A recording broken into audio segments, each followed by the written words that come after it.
الحمد لله نحمده ونستعينه ونستغفره ونؤمن به ونتوكل عليه ونعوذ بالله من شرور أنفسنا ومن سيئات أعمالنا من يهده الله فلا مضل له ومن يضلله فلا هادي له ونشهد أن لا إله إلا الله وحده لا شريك له ونشهد أن سيدنا ومولانا محمدا عبده ورسوله أما بعد فأعوذ بالله من الشيطان الرجيم بسم الله الرحمن الرحيم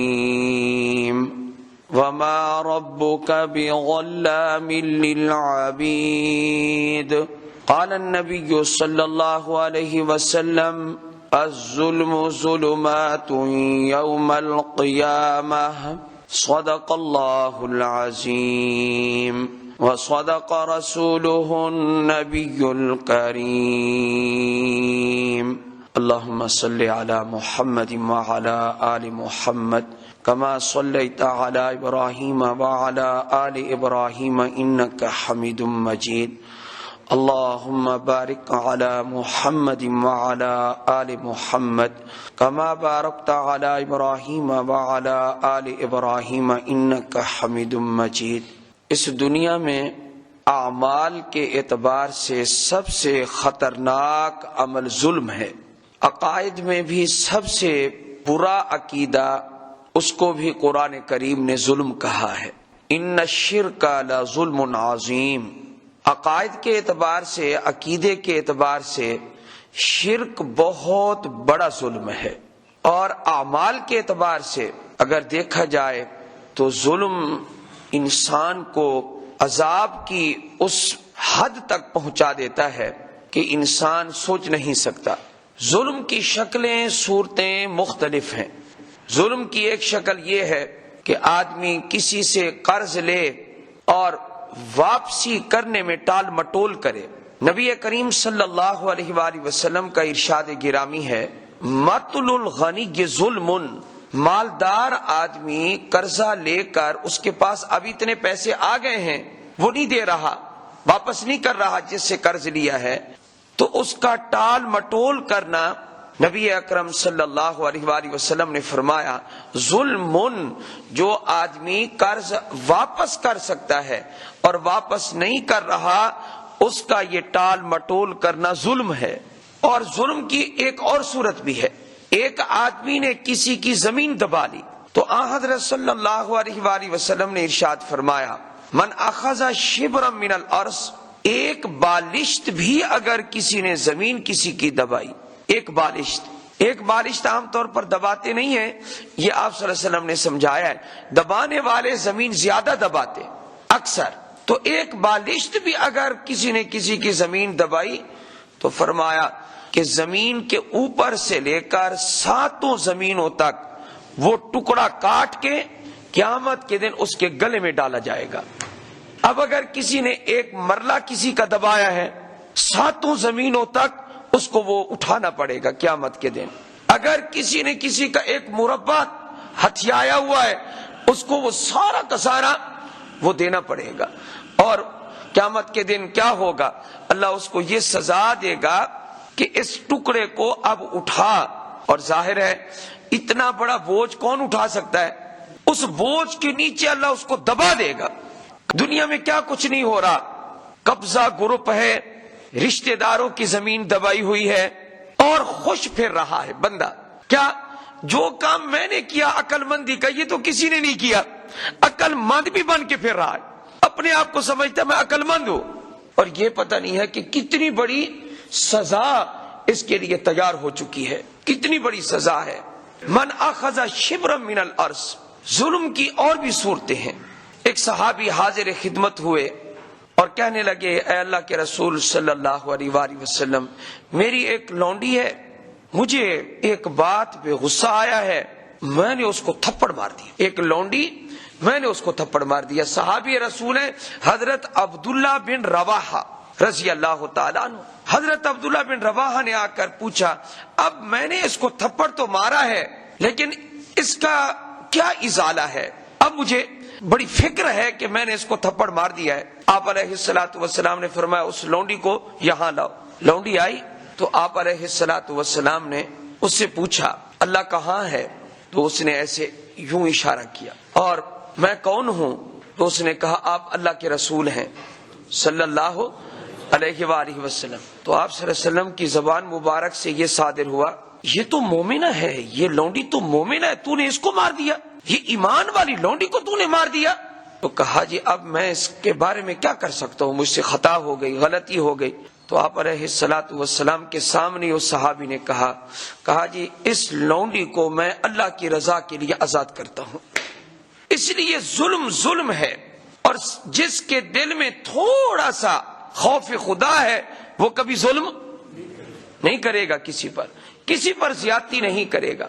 گولیوں سے چھل نہیں کیا جا رہا ہے، ہمارے ملک میں اختیارات ہیں، کوئی پوچھنے والا نہیں، لیکن یہ صرف یہاں دنیا کی حد تک ہے کہ کوئی پوچھنے والا نہیں ہے۔ ان اللہ یأمر بالعدل والاحسان، اللہ حکم دیتا ہے عدل کا، احسان کا۔ اللہ تعالیٰ ظلم نہ کرتا ہے، نہ ظلم کو پسند کرتا ہے۔ ایک حدیث قدسی ہے، یا عبادی، اے میرے بندو، انی حرمت الظلم علی نفسی، میں اتنی طاقت کا مالک ہوں تو میں نے اس کے باوجود اپنے اوپر، اللہ فرماتے ہیں میں اپنے اوپر ظلم کو حرام کر چکا ہوں، میں ظلم نہیں کروں گا۔ اللہ فرماتے ہیں میں ظلم نہیں کروں گا، لہذا فلا تظالموا، تم بھی ایک دوسرے پر ظلم نہ کرو۔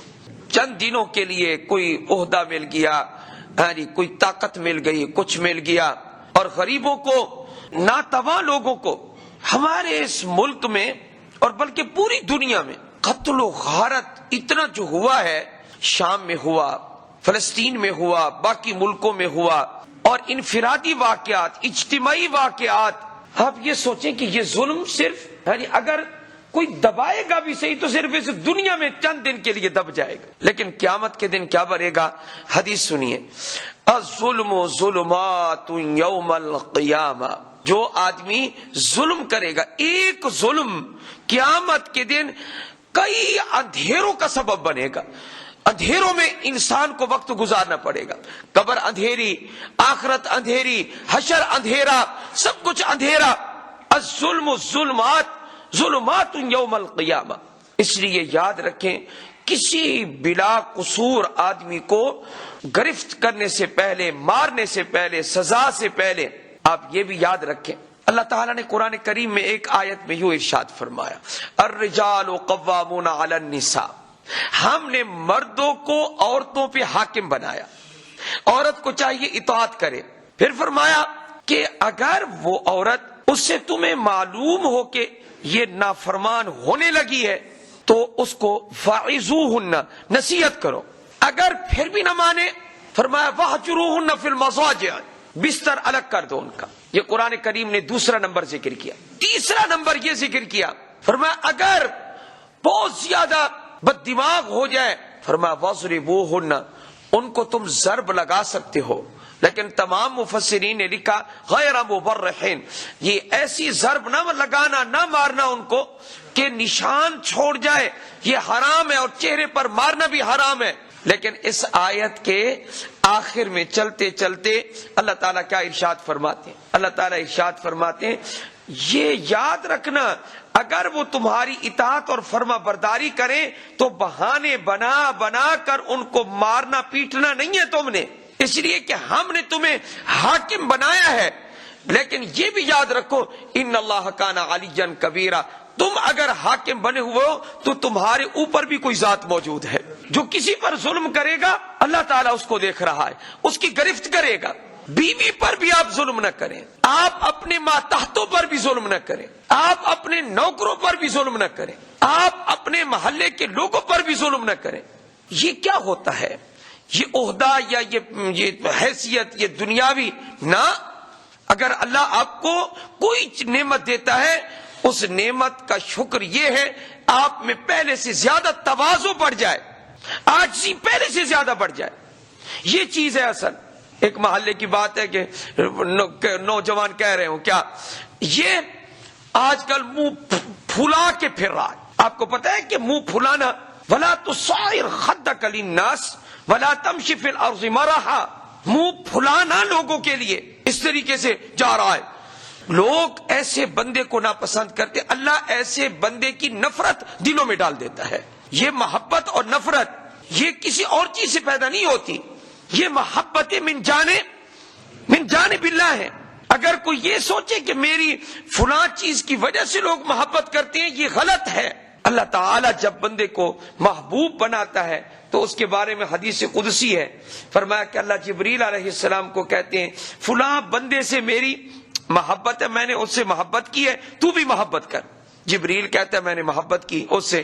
پھر فرشتوں کو حکم ہوتا ہے، اللہ تعالیٰ فلاں بندے سے محبت کرتا ہے، تمام فرشتے محبت کرتے ہیں. فرمایا پھر اس محبت کو زمین پہ اتارا جاتا ہے. یہ حدیث قدسی ہے.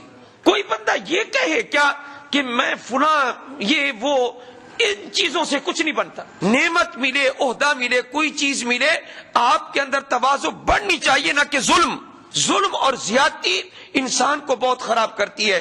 ایک حدیث اور پڑھتا ہوں، پہلے قرآن کی آیت ایک اور سنیں. ان اللہ لا یظلم مثقال ذرہ، بے شک اللہ ذرے کے برابر بھی ظلم نہیں کرتا، ایک ذرے کے برابر بھی ظلم نہیں کرتا. اور دوسری بات یہ یاد رکھیں کہ کسی کی برائی کرنا اللہ تعالیٰ کو پسند نہیں ہے. صرف ایک کا استثناء اللہ نے کیا ہے، لا يحب اللہ الجہر بالسوء من القول الا من ظلم.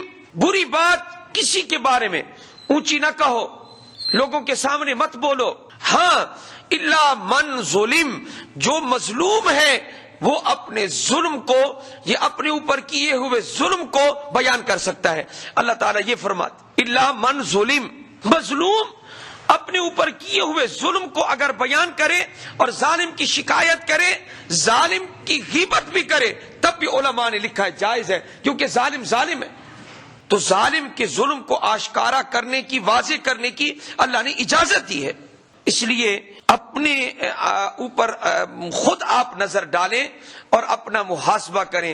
یہ تھوڑی تھوڑی چیزیں جو ہیں یہ انسان کو خراب کرتی ہیں. یہ ظلم انسان کو خراب کرتا ہے.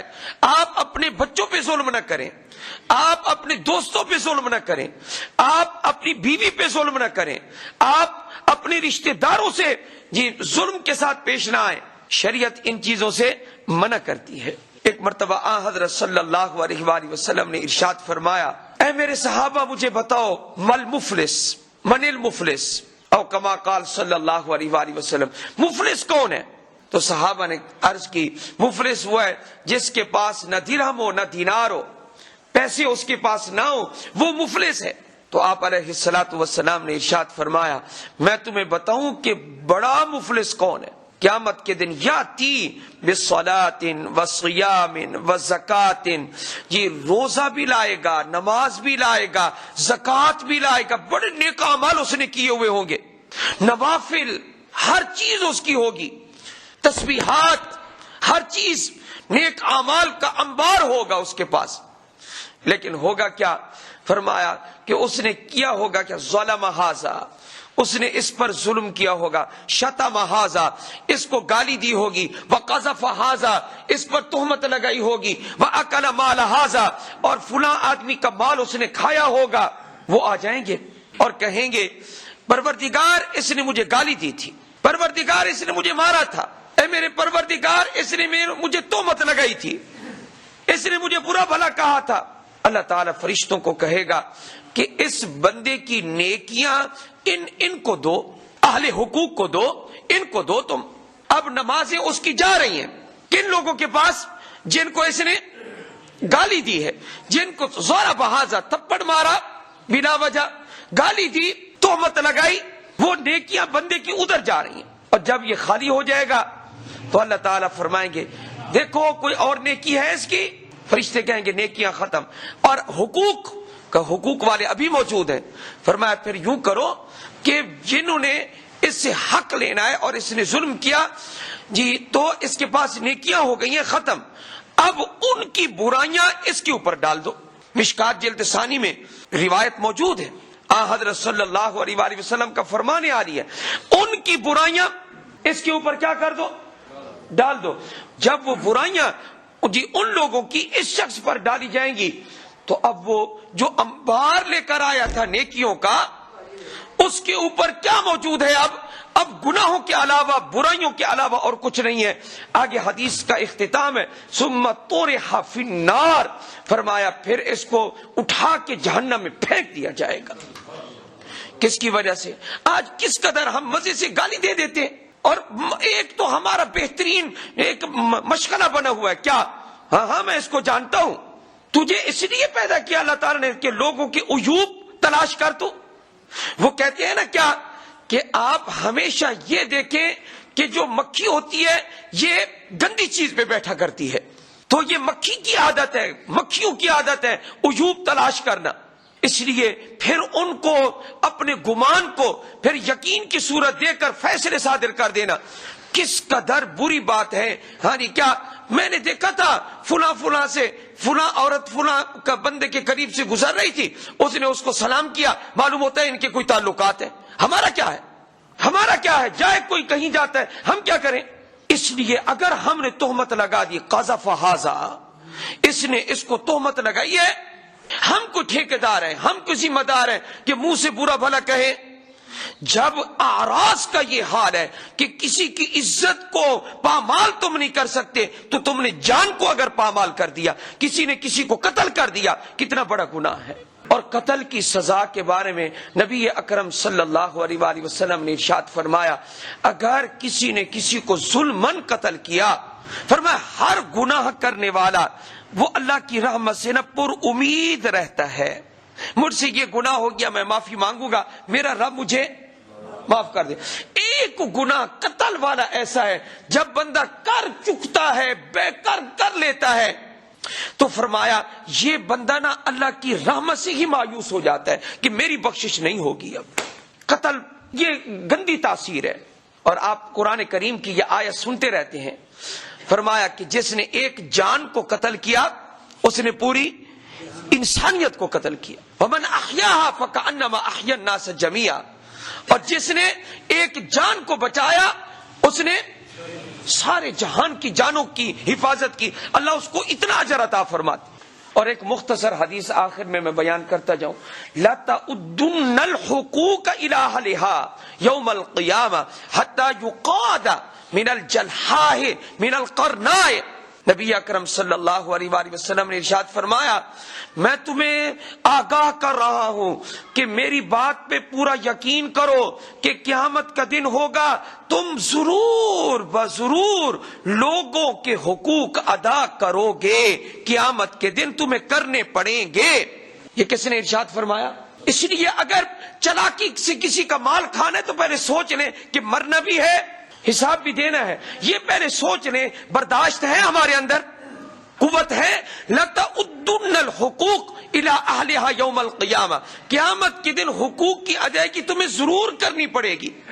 اور پھر آخر میں فرمایا یہ تو تم انسان ہو کہ حقوق کی ادائیگی کرنی پڑے گی، اگر ظلم کیا ہے تو اس کا بدلہ تمہیں دینا پڑے گا۔ فرمایا یہ تو تمہارا حال ہے، اللہ تعالیٰ تو قیامت کے دن جانوروں کو نہیں چھوڑیں گے۔ حتی یقاد من الجلحاء، جی للجلحاء من القرناء، فرمایا جلحاء بکری التی لا قرن لہا، جس کے سینگ نہیں ہوتے اللہ اس کو بھی زندہ کریں گے، جس کے سینگ، اس بکری کو بھی اللہ زندہ کرے گا۔ اور من القرناء، القرناء اس بکری کو کہتے ہیں کہ جس کے سینگ ہوں۔ فرمایا اگر دنیا میں سینگ والی بکری نے بے سینگی بکری کو اگر سینگ مارا تھا تو میرے اور آپ کے نبی نے کیا ارشاد فرمایا صلی اللہ علیہ وآلہ وسلم، اللہ کہے گا اس بکری کو جو بے سینگی تھی اپنا بدلہ لے لے، پھر وہ اس کو مارے گی وہ بکری، اور جتنی اس نے تکلیف دنیا میں پہنچائی تھی اتنا اس کو وہ مارے گی، جب اس سے بدلہ وہ لے لے گی پھر انسانوں قاعدہ اور ہے اور جانوروں کا قاعدہ اور ہے. انسانوں کو یہ کیا ہوگا؟ فریقن فی الجنہ و فریقن فی النار. کچھ لوگ تو خوش نصیب، فرمایا جاؤ تم جنت میں جاؤ، اور کچھ ہوں گے جو اپنی قسمت ہار چکے ہوں گے، کہا کہ تم فریقن فی النار، تم جہنم میں جاؤ. اور جانوروں کے لیے کیا اصول ہوگا؟ اللہ تعالیٰ فرمائیں گے جانوروں کو کیا کہ تم مٹی ہو جاؤ، مٹی ہو جاؤ. اس وقت شیطان کہہ رہا ہوگا یا لیتنی کنت ترابا، کاش ان جانوروں کی طرح اللہ مجھے بھی مٹی کر دیتا. یہ کون کہے گا؟ شیطان. میں نے اتنا لوگوں کو گمراہ کیا، لیکن اب تو میری سزا اتنی طویل ہے جو نہ ختم ہونے والی ہے.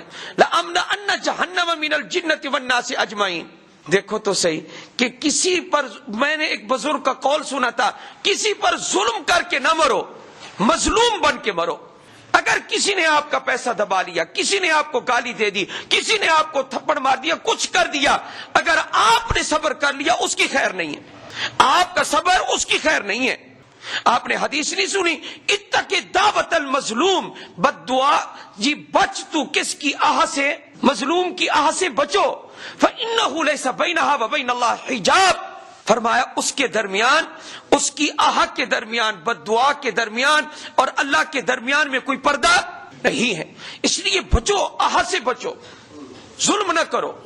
اور ایک حدیث میں آتا ہے نبی اکرم صلی اللہ علیہ وآلہ وسلم نے ارشاد فرمایا کہ مظلوم کی جو بد دعا ہے، اس کو یہ ادھر سے کہتا ہے جی اے اللہ میرے اوپر ظلم ہوا، ادھر سے یہ بولتا ہے اور ادھر سے اس کی آہ کو اور بد دعا کو حکم ہوتا ہے کیا کہ اس کو اوپر اٹھاؤ. فرشتے اس کو اوپر اٹھا کے لے جاتے ہیں، فرمایا بادلوں کے اوپر چلی جاتی ہے وہ، اس کی آہ پھر اللہ تک پہنچتی ہے. تو اللہ تعالیٰ جواب میں کیا کہتا ہے؟ اللہ تعالیٰ کہتا ہے اس مظلوم کو لَأَنصُرَنَّكَ وَلَوْ بَعْدَ حِينٍ، لَأَنصُرَنَّكَ، میں ضرور بضرور، تو میرا بندہ ہے، تو مظلوم ہے، میں ضرور بضرور تیری مدد کروں گا. وَلَوْ بَعْدَ حِينٍ، اگرچہ کچھ وقت کے بعد. صحیح، ذرا ٹھہر جا، صبر کر تو ذرا. اس لیے میرے بھائیو ہم اپنا احتساب کریں. اب دیکھیں کسی کا پیسہ دینا ہے تو دیں، کسی کی زمین ہتھیائی ہوئے تو زمین واپس کریں، اور کسی پر ظلم کیا تھپڑ چپڑ مارے تو ہم معافی مانگ لیں. اللہ تعالی ہم سب کو عمل کی توفیق عطا فرمائے. وآخر دعوانا ان الحمدللہ.